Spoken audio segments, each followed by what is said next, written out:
Staying at the W in Kuala Lumpur, out here in Malaysia. Let's take a look. Concierge is right here. Whatever, whenever, 24/7. Check-in is on the 8th floor, and then from that floor you can then get to the elevators that can go to the rooms. See all the various different places. 12th floor is where that rooftop pool with the view of the Petronas Tower is at. We'll check that out later. There's the check-in area. Very pink and orange, and you'll see those accents throughout the hotel. Pretty nice lighting and well decorated. Very W-esque.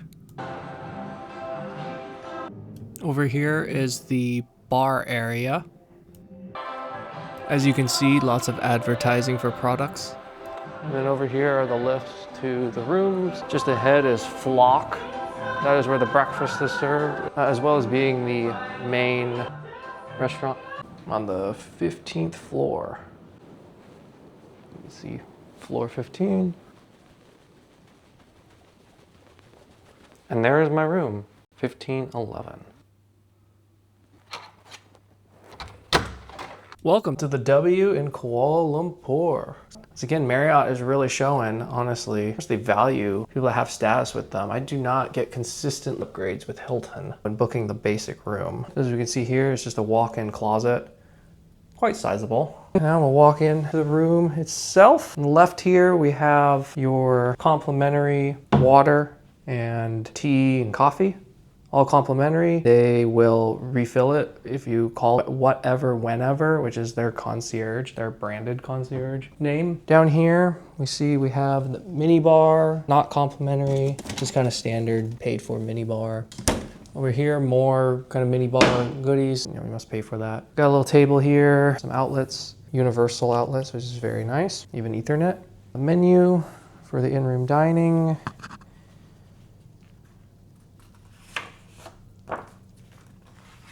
The gentleman who gave me a room tour, he recommended, if you want something kind of local, he recommended the Wagyu beef fried kway tao. Probably butchered that, so correct me in the comments. And don't at me, look, I'm trying. That was the first time I actually read it. He just said get the Wagyu. To the right, we have a TV. It's a little miniature, it's just playing some kind of promotional video, showcasing all the different W's throughout the world. Nice little Philips sound bar. Otherwise, we have a nice king-size bed. Some art up there. Overall, a really nicely decorated room. Very W, very modernist, cosmopolitan, hip. Yeah, it's definitely trying to go for that crowd. Again, I always will say with W's, cosmopolitan in Vegas. Got a nice view of the Petronas Towers. Of course, this hotel is famous, I would say, for its bar area that is on the 12th floor, and it features great views of the Petronas Towers overlooking the pool. Of course, I'm sitting on a nice little love seat over here. Aptly colored for a love seat as well. So let's go ahead and check out the bathroom, which is just across the room. The various different control boards, you can wave and then it lights up. Purple means that they're on, white means that they're not in terms of the lighting. So we've got a nice little bathtub here, lots of mirrors. As you can see throughout the room, you're constantly going to see me. So hopefully you'll at least find me okay to look at. There's a shower. Vanity mirror, it's not light up, but this does light up right here. Various different amenities. Got the hair dryer, shelving, and then of course, the throne. Just kind of standard. So no bidet like some of the other places you have in Asia or even showcased on the channel, but serviceable. Yeah, the W in Taipei had one with a heated seat and a bidet. Quite posh, so that's actually one thing that hotel definitely has over this one. Thermostat, again, just wave at it. I mean, you could probably just touch it too, briefly. Nice little digital display. Aptly colored, I think, to the tone of the hotel and of the room itself, which just matches the tone of the hotel. So far, pretty impressed with this. This is pretty posh in the W format. So again, that glitzy, cosmopolitan, hippish way or manner. Not necessarily for everyone. I enjoy it to some extent, you know, as some variety. I think it can be done nicely and tastefully, and I think it's pretty much done here. Again, I actually prefer traditional luxury probably over, like if I had to pick one for the rest of my life, probably that, but This is really good. So far, so good. Great first impressions of the staff and everything. We'll continue to see what the experience is like during my stay. One of the managers came by and delivered this personally, as well as a nice little thank you note, pretty much just honoring my status. Go and crack it open. It's supposed to be some sort of Malaysian dessert.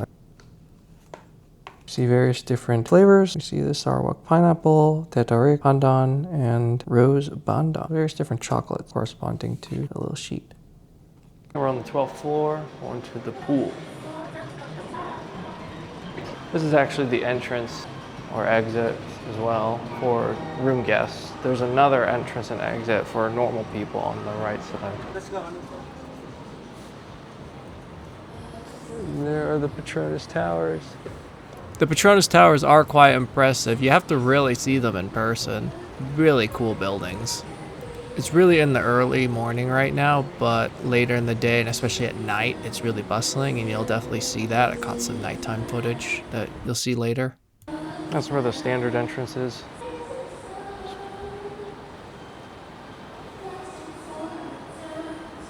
It's a very nice view. This is probably the best angle. The bar area over there.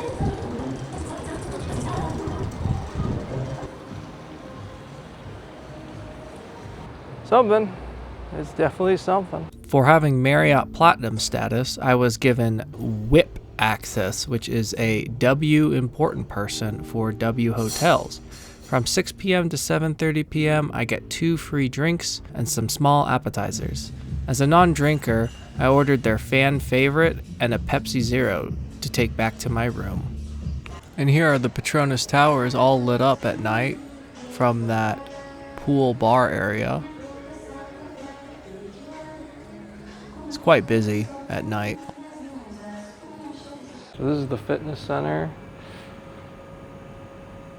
Pretty small, but it's not the largest hotel. It's decent. Looks like there's a little more. Got, strength equipment, cardio, bench and squat. Oh, Smith machine. You can definitely get a good workout here. I'd be happy with this. I'd be happy with this, definitely. Pretty decent, as long as not too many people are in here, which is probably the case because they probably all got drunk last night on the quote-unquote wet deck, the bar, kind of rooftop, that nice view, which is actually on the same floor. It's just the 12th. It's just down there. That's my stay at the W Kuala Lumpur. Overall, I'd say that this was a fantastic hotel. Definitely had 5-star quality and service. I was constantly asked in the hallways and everything, almost to an egregious extent, honestly. Are you okay? Hello? Let me get the door, get the elevator for you, pointing out which elevator will be opening. And that doesn't just include your typical staff, like the people that check you in, managers and stuff like that, but it also included all the normal workers, the housekeepers. They're also doing that, which is a little bit rare. I mean, even at the Marina Bay Sands, they say hello. I think that's more common, but them actually doing kind of some of the same things concierge agents will do, the check-in staff would do, and all those roles. Other service-related workers that aren't the general housekeeping staff is very interesting. That is very unique here. Breakfast was pretty good. It was expansive enough. Nice little buffet. Pretty impressive. It's typical, like the Taipei one is probably what it's more like. Restaurant I sadly didn't go to because I was here on a Saturday and they do like a buffet and I just didn't want to eat that much. So I did interdicting of what they have, and that Wagyu beef dish was really good. Also a coconut milkshake. Good, it was coconut, something different. I think the decor and everything is really on point for the W brand. I think it's very much in line with that quirky, cosmopolitan, hipster vibe. Posh, but in that modernist, quirky, in some way scandalous way. It's still tastefully done here. It doesn't get too ostentatious or anything, I'd say. Some of the lighting I think could be a little bit brighter, especially during nighttime, just so I could see a bit better. It definitely has like that mood lighting, even at the highest brightness level. Amenities were what I would expect from a typical 5-star hotel. The gym was nice and clean, had good equipment. If it got busy in there, I could definitely see it getting kind of stuffy because it is small. But if it doesn't get used too much, and again, again, when I was there in the morning, there wasn't even anyone there, especially with, I think, some of the footage you may have seen, you know, what happens at the rooftop pool. I mean, man, people were getting wild, so they're probably just sleeping in, and it was pretty dead in the morning, which is great for filming. And, you know, if you want a quiet respite. But otherwise, great room, good amenities, great staff. I think this is probably one of the places to stay here just for the view from the pool. If not, you get a room somewhat like this that has your nice little love seat, but in reality, it has the nice view of the Petronas Towers. Highly, highly recommend staying here. Bon Vivant approved through and through. Give it bare minimum like a gold Bon Vivant approval badge. Yeah, so if you ever find yourself out in Kuala Lumpur, which I highly suggest, it's a bit under the radar, it's an up and comer, but where luxury is very affordable, I think, for a lot of people, and your dollar goes very far. With that, definitely 2 thumbs up here. I'll see you in the next one. Thank you for watching the video. Be sure to like, comment, share, and subscribe, and I'll see you all in the next one. Take care.